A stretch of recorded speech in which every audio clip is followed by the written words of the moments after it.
fans, I'm Blair Henley coming to you from IMG Academy in Bradenton, Florida, where we've partnered with Ales to bring you an exclusive Q&A with former world number 2 and Ales brand ambassador Tommy Haas. He's going to be answering 20 of your fan questions, so let's get to it. Tommy, on behalf of Ales and Tennis Now, thank you so much for being here today and giving us some of your time. Sure, thank you for having me. We got a ton of fan questions for you, but by far the most popular was, how is your shoulder doing and when are you coming back to the tour? So we'll start there. Yes, well, thanks for asking that question. Shoulder's getting better. You know, unfortunately, it takes always a really long time to get it back to where you want it to be. So you have to be patient. You have to do the rehab, the protocol that the doctor gives you. And you know, right now I'm doing pretty well. I got the green light to start swimming again, doing some other activities, play a little basketball on the side, and probably getting the green light to start hitting a little mini tennis in the next couple of weeks. And got to make sure the rest of the body feels good and is also up for the task. Once I get back, my goal right now would be maybe sometime in March next year. That's the 8-month mark that my doctor gave me, but we'll just have to wait and see. Sounds good. So from Facebook user Thomas Cross, what is your proudest accomplishment in your career? What's my proudest accomplishment? You know, there have been quite a few accomplishments that I'm really proud of, which I'm happy about. You know, one of my early ones, obviously, you know, kind of growing up here at Terry Tennis Academy and idolizing Andre Agassi. You know, one of my first moments, you know, beating him in Wimbledon on center court was one of my proudest moments, kind of giving me the feeling like, okay, now I belong on the tour. I've beaten one of my idols, you know, one of the top players of all time. You know, that was probably one of my early proud moments, and you know, obviously representing your country for Germany, winning a silver medal, playing great in Davis Cup, and winning the tournaments that you always, you know, wished to hope to play, and so there's a lot of proud moments actually. Yeah, this one's from Chris Otto. What is the most valuable life lesson you've learned from your days on the tour?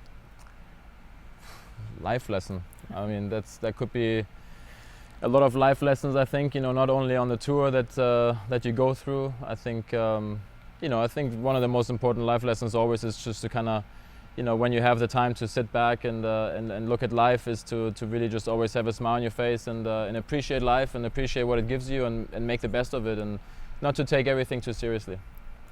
Are good. Probably good advice for everyone. This one's from Florian Zadi. Do you have any routines before a match? Oh yes, the routines are definitely there.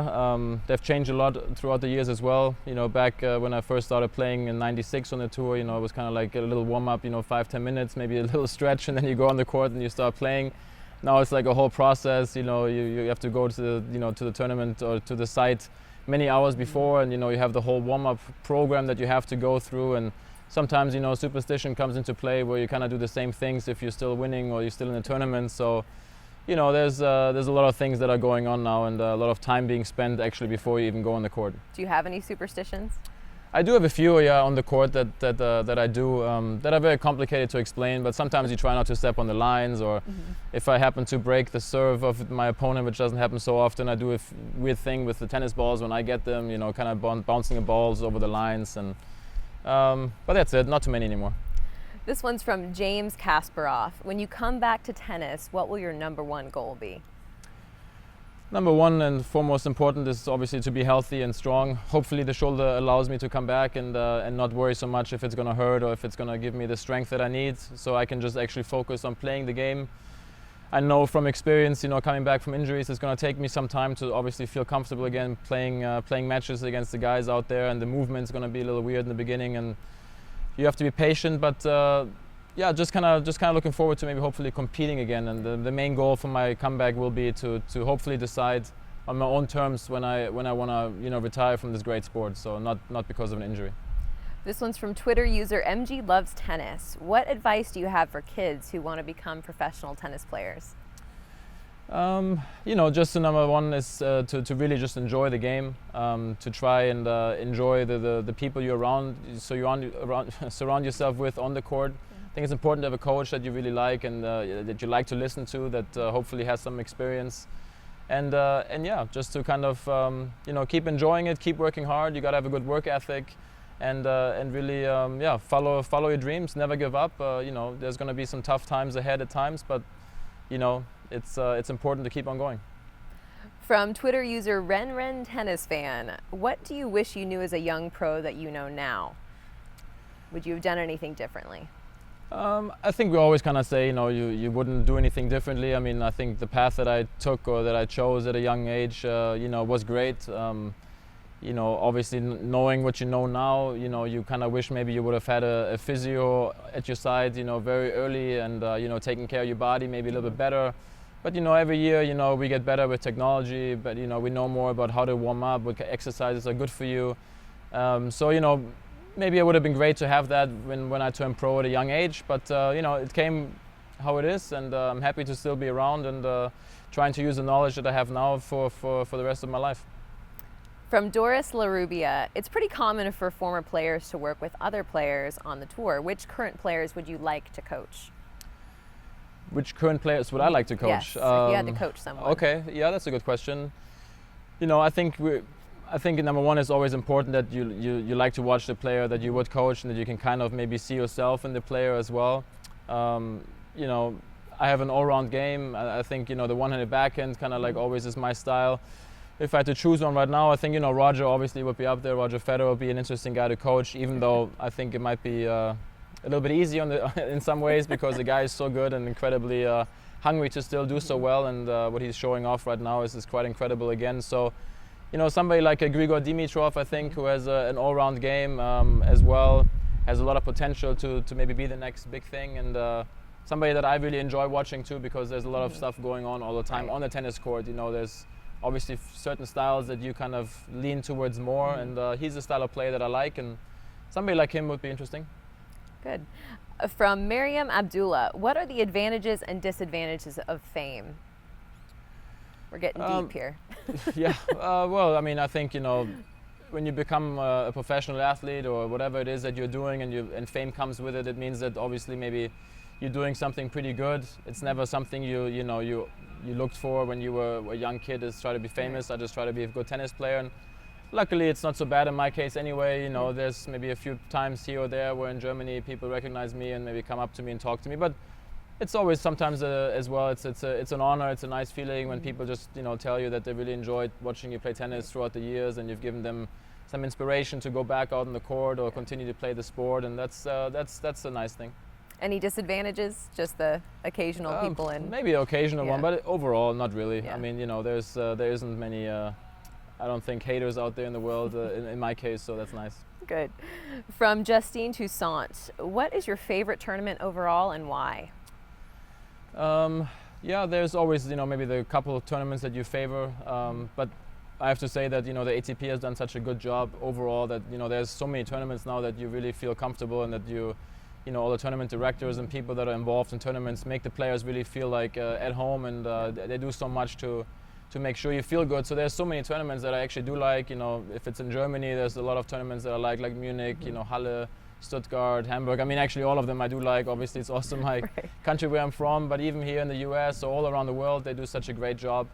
One of my favorite ones, if I have to choose, if my family is around, would have to be probably Indian Wells. The weather is always great. You've got all the courts, practice courts that you can think of, with the Hawkeye system on every court. So even if you don't play on Stadium or Stadium 2, you can still challenge a call. And just the whole atmosphere, the easy things going there, the fans. So that's probably my favorite tournament if I had to choose. Sounds good. This is from Emma Wild. If you hadn't been a tennis player, what career would you have liked to have had? I've always wanted to either become a pilot or a doctor when I was young. For some reason, maybe it's weird because, I do travel a lot, so I'm always up in the air, so that maybe it would have been similar. And I do see doctors a lot because my body didn't really hold up as I would have liked. So I've seen a lot of doctors over the world. So, I'm kind of surrounding myself with those two things that I might have actually tried to do if I didn't become a tennis professional. So it's funny how that works, but I'm really happy and really pleased, and I feel very blessed that I'm living the life that I always wanted to. Yeah. From Tiffany Thor, she has a two-part question. What keeps you motivated at this stage of your career is part A.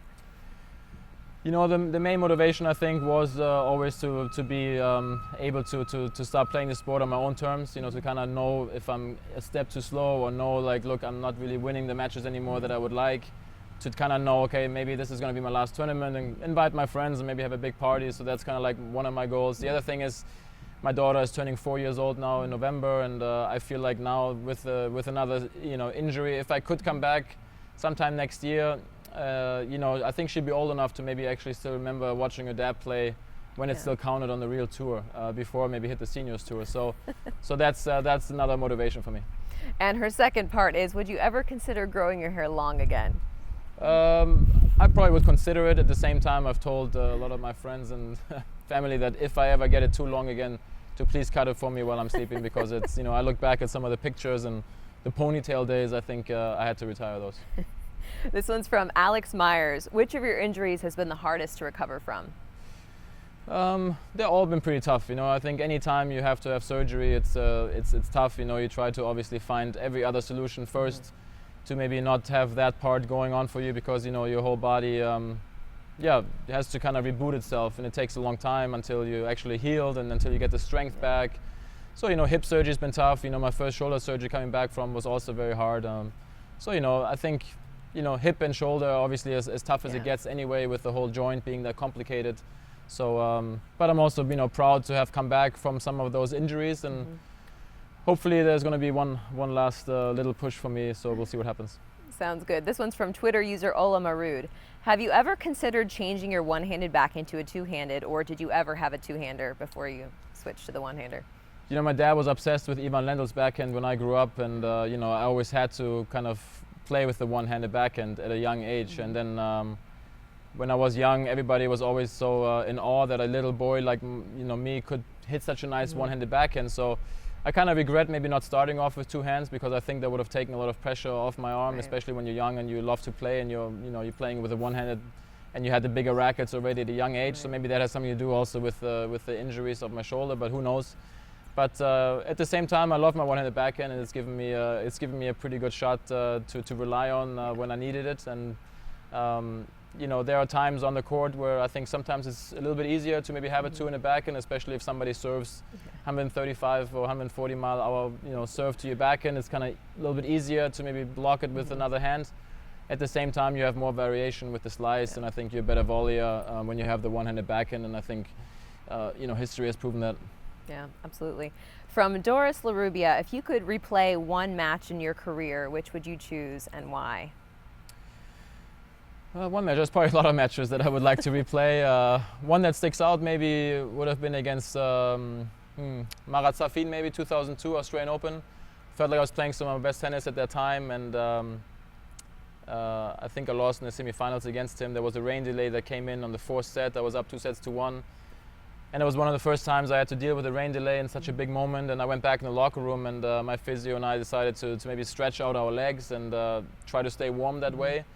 And after we stretched out, and it was like a 35-40 minute delay, I came back on the court and I felt like I was done moving, and mentally everything shut off. And I don't know if it was because after every match you go in the locker room and you stretch, and that my body couldn't like come back out there. And that was probably a mistake that we made, to not just stay near the court and kind of keep jumping around, moving around instead of stretching. And so I felt like if I would have won that match against Marat at that time, there would have been a good chance to maybe win that tournament against Thomas Johansson in the final maybe. So, you know, that's maybe one of the matches I would like to replay. You can go way back, I guess, with those memories. Yeah, some of them, they stick out there for sure. We had lots of questions about Rio, the Rio Olympics. Wow. So will you try to play, I guess, is the most basic. Is that a goal of yours? Well, to be very honest, I haven't even thought that far ahead. You know, like that's obviously I think in 2016 in the summertime. So who knows what I'll be doing at that time. If I'm coming back to play sometime next year, and I'm still doing okay, and I'm winning some matches here or there, I keep a certain ranking going, and I'm, you know, my body is holding up, and my fiance and my daughter are not missing me too much, then maybe there's a possibility, but that's not really a goal. My goal right now is just to really try to stay fit, stay healthy, get that shoulder back going, and then, you know, see what happens, you know, once I'm back, you know, really go from there. Yeah, makes sense. From Matthias Fiedler, what mental toughness techniques do you use in a match? I don't know if there are many techniques really, and I'm sure there's always certain times in the match or certain moments where I could use some techniques and try to, you know, have more of a poker face or something. But I'm pretty emotional. It's tough sometimes to really keep my emotions together, even though I've gotten better over the years. But there's no techniques. I mean, I'm mentally tough as it is. I like to compete. I like to go out there and win. I hate to lose like everybody else. So you just try to figure out a way to win, and but I might be looking into those techniques. So. With Nikolai Davydenko's retirement, the video of you has surfaced again of talking to yourself on the sideline. Yeah. Do you think talking to yourself is helpful for you? I guess it might be. You know, I think there was times where talking to myself was not the right thing to do, and it totally, you know, got me, you know, off course on what I wanted to accomplish on the court. And there were times where maybe it was helpful. In this case, in the video against Davydenko, which is the only time I actually ever beat Davydenko, because I've always played him like when he was, you know, at his high. I never got to play him again when he was struggling a little bit right before he retired. But the only time I did beat him was in that match, and I actually did have to save match point. And as I remember from that video, is I was kind of positive at the end. You know, I was kind of saying, you know what, you're going to win this match. And you know, the very next point was actually a great point, a good backhand down the line winner. So I enjoyed the video even more because of that. But you know, I think again, it's like everybody else. You know, I think Andy Murray, that's another reason why I like to watch him play at times, is because he talks to himself, he talks to the box, but he tries to stay focused, and that's just his way of doing things. You know, you look at somebody like Roger or Rafa, you know, Djokovic, and these guys are so professional, and they, even though Djokovic sometimes can lose it a little bit as well, you know, but Roger and Rafa, they're so mentally tough, and they just keep doing the things that they're doing, and it's really, you know, you have to admire that. You know, not everybody is wired like that. Yeah, absolutely. What are the 3 biggest changes you've seen in pro tennis during your career? Well, technology has changed quite a bit. I felt like that the courts have gotten a lot slower over the years, maybe the balls as well. You know, a lot of people are playing now with these barbelled rackets, different types of rackets where it gives you a lot of speed, a lot of power, a lot of control. The strings as well, you know, that have come out where you can really hit a lot of spin, and the ball seems to just never really go that long distance anymore, and you see a lot of the same patterns now. You know, you see a lot of the guys coming out and hitting big serves, big forehands, playing powerful, aggressive tennis, and they all tend to be between 6'3", 6'4", and 6'8", and it's tough to compete with that at times. You know, sometimes the finesse that you have maybe in your game, or you know, the play of like, you know, really trying to develop a point where you try to come in, sneak in, is really tough to play these days, because you have to be. Nothing that's changed, I think, is, you know, with these guys, as you see, Nadal and Djokovic, Murray, you know, how physically fit they are and what they can do on the defensive play. Right. I mean, it's really quite fantastic what they do on a full stretch. You know, you think you come in on a great approach shot, and you know, you get passed while the guy's doing half splits, and he's still sliding while he hit the ball, and you're kind of just going, how is that even possible? You know, if I do that, you know, I probably have another surgery in my groin and maybe my lower back, so it's impossible to do. So you always try to also upkeep with the technology and try to figure out a way where you can gain more power, more strength, even though you have maybe more of an old school all-round game, and try to use that to your advantage. And sometimes it works and sometimes it doesn't. From Kathy Herman, would you mind sharing your mindset for overcoming each injury setback, and any words of inspiration for anyone attempting to overcome adversity? Yeah, well, I mean, I think, you know, sometimes when you have to have surgery, you know, it's obviously always a tough mental stage at that point, and then you just have to block it out right there and then, find yourself a good surgeon and say, okay, here's what we're going to do. And then go to that place of just saying, this is my goal. Set yourself small goals, you know, where you want to be in 2 months, in 4 months, in 6 months, when you see yourself being back. And just keep motivated, you know, enjoy life besides, you know, being on the court at that time. You know, there's a lot of other things that you can do and enjoy, you know, besides being on a tennis court, besides always training and working out. And I think if you can balance that, that's very important, because then you also get really hungry again of trying to come back. Right. And you know, you gotta stay mentally positive and not see it as the biggest you know, downfall in the world at that certain time. Even though, you know, it's easy to go to that place and say, why me? And, you know, am I gonna come back again? Just deal with it. Yeah. Be positive, stay strong, and if you want to come back, there's a way, because, you know, you've done it before. Yeah, you've been proof of that. And last question from Kyle Tasseni. What is the one thing after all these years on the tour that you cannot, under no circumstances, live without? Live without on the tour? Well, there's so many things in life that, you know, you can't live without anymore, you know, obviously. I mean, you know, now with the cell phone, with the technology, I mean, that's something, you know, I guess we've all become so hung up on. I mean, you know, you ride your bicycle, you put your phone in the front, and then you're kind of maybe forgetting one thing, so you're getting off to stretch, and, you know, while you're stretching, you're like, where's my phone? You forget it. So I guess it would be like the phone, you know, to basically keep in touch with, you know, family and friends at all times. You know, that's something that you need at all times. And besides that, I mean, I don't know, tennis specific, obviously you need your rackets or something to to be able to play, tennis shoes. I mean, there's so many things that you need at all times, but your health is probably the most important. That is true, and we're going to finish, if it's okay with you, with a little lightning round of sorts. So okay. We had so many questions. We took some of the more simple ones and saved them for a rapid fire round. Okay. So, all right, so let's start off. What 3 things would you bring to a deserted island if you were stuck? If I was stuck, I guess my fiance, my daughter, and lots of food and water, which is almost 4 things, right? Fair enough. What is your favorite music to listen to? Favorite music? I'm really all over the place. I don't really have like one specific thing. I love the 80s. If I had to choose, I'd probably be somewhere in the 80s. Doesn't matter if it's 84, best of 85, 86. Anything in the 80s is my kind of music. Will you ever play doubles with Roger again? Why not? I would like to. He kind of made me feel that I'm the weak link. Every time he plays with somebody, he usually gets to the final or wins the doubles tournament, and we lost in the first round to a pretty good team, I have to say. But so I'd like to have the chance to play with him again and see if we can maybe actually win a match. What is your food-related guilty pleasure? Oh, ice cream. Häagen-Dazs ice cream is. I eat those pints like crazy. They should sponsor me, by the way. Who knows? Cheesecake Factory, is in on the game now, so okay, Häagen-Dazs could be next. Yeah. Have you ever played a joke on someone in the locker room? Not that I'm aware of. I'm sure here or there, but in the locker room to play jokes. If I'm thinking about male guys, usually in the locker room, there's no jokes for me. Who do you think is the best player of all time? I think Roger Federer is up there for sure. I think every generation has probably their best player. I mean, you look at somebody like what Pete Sampras did in that competition at that time is quite remarkable. You look at something what Roger has accomplished. Obviously, it's even more remarkable.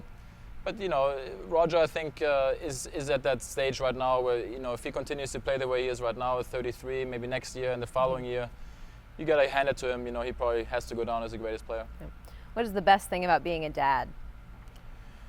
Being alive every day, I think, in some ways. It's just it's a blessing. I think everybody that is a parent, a dad, a mom, there's nothing that gives you more joy. A whole nother. Your heart opens up in so many different ways. So it's an awesome feeling. And thanks to an awesome Instagram video that your fiance posted, we know that you have a great voice and you have had to watch the movie Frozen. So who is your favorite Disney princess?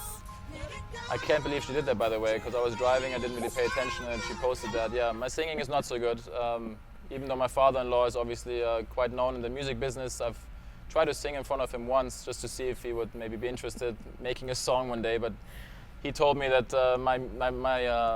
my voice sounds like I'm using the bathroom. So I stopped singing in front of him. But Frozen is a great movie, actually. By the way, I did enjoy that. Favorite princess? I mean, there's so many out there. I do like Elsa in that case in some ways right now. Maybe blanking on a few others, but there are so many out there, and they can keep on coming because something I really do enjoy is watching Disney movies with my daughter. Perfect. What is the best part about being a professional tennis player?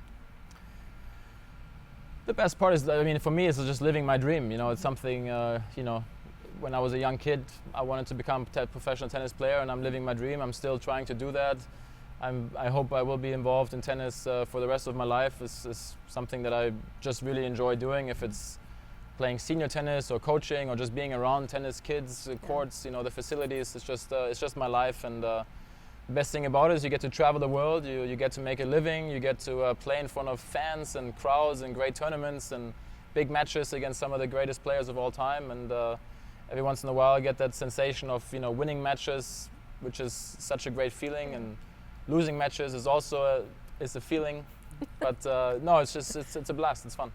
Perfect. Well, you passed the test. Thank you so much. We really appreciate it. Thank you. You're welcome. That's all for today. We hope you enjoyed this inside look with one of the game's best. We'll see you next time here on Tennis Now.